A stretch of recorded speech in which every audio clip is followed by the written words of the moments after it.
A painter in Texas files a DBA, puts the new business name on his truck, and believes he is protected. 2 years later, a job goes wrong, he gets sued, and he discovers the truth in the worst possible way. A DBA offers zero liability protection. His house, his savings, all personally exposed.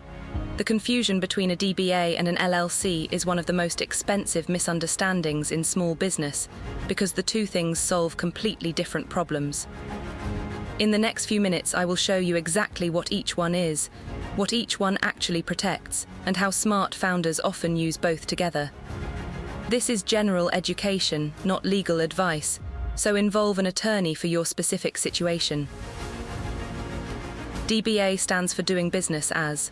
It is also called a fictitious name, trade name, or assumed name depending on your state. Here is the key: a DBA is just a registered nickname. It lets you operate under a name that is not your legal name. If John Smith wants to sell a Smith Home Repair, he files a DBA. Nothing new is created. No entity, no separation, no shield. It is a label on the outside of whatever business structure you already have, and for a sole proprietor, that structure is simply you. An LLC, a limited liability company, is a genuinely separate legal entity created by filing with your state. It can own property, sign contracts, open bank accounts, and be sued all in its own name. That separation is the entire point. When the business owes money or gets sued properly maintained, the claim stops at the business's assets instead of reaching your house, car, and personal savings. An LLC changes your legal reality. A DBA only changes your branding. Let us make the difference concrete. Sole proprietor with a DBA gets sued. The plaintiff is effectively suing the owner personally, and personal assets are on the table. LLC owner gets sued over a business debt or contract. In general, only what the LLC owns is exposed, as long as the owner kept finances separate and followed the formalities.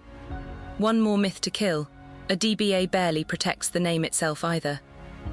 In most states, it does not stop someone else from using a similar name the way an entity registration or trademark can.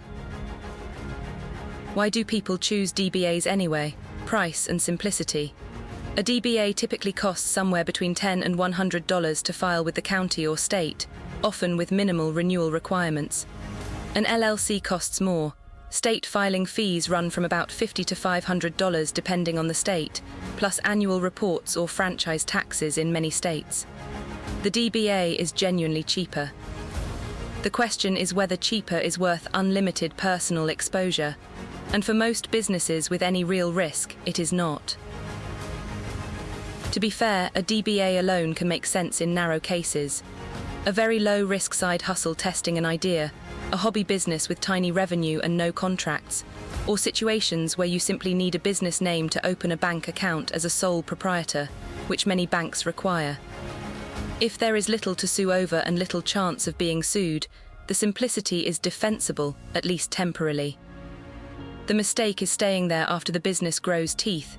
Real clients, real contracts, real money, real risk. Here is where it clicks for many founders. DBAs and LLCs are not rivals, they stack. One LLC can hold multiple DBAs, letting a single protected entity run several brands. Say your LLC is called Rodriguez Ventures LLC, but you sell candles as Glow Haven and do consulting as Clarity Advisors. 2 DBAs under one LLC, one liability shield, one tax return, several public-facing names. That is far cheaper than forming separate LLCs for every brand, though separate entities can still make sense when one brand carries much more risk than the others. Recap time. A DBA is a registered nickname, cheap, simple, and offering no liability protection whatsoever. An LLC is a separate legal entity that, properly maintained, shields your personal assets from business claims. A DBA alone suits tiny, low-risk ventures. An LLC suits anything with real contracts, customers, or exposure. And an LLC holding multiple DBAs lets one shield cover several brands. Remember, this is general education, not legal or tax advice, so confirm your structure with an attorney or CPA. If this cleared up the confusion, subscribe to Founder Filing for more no-nonsense guides, and check the description for free resources.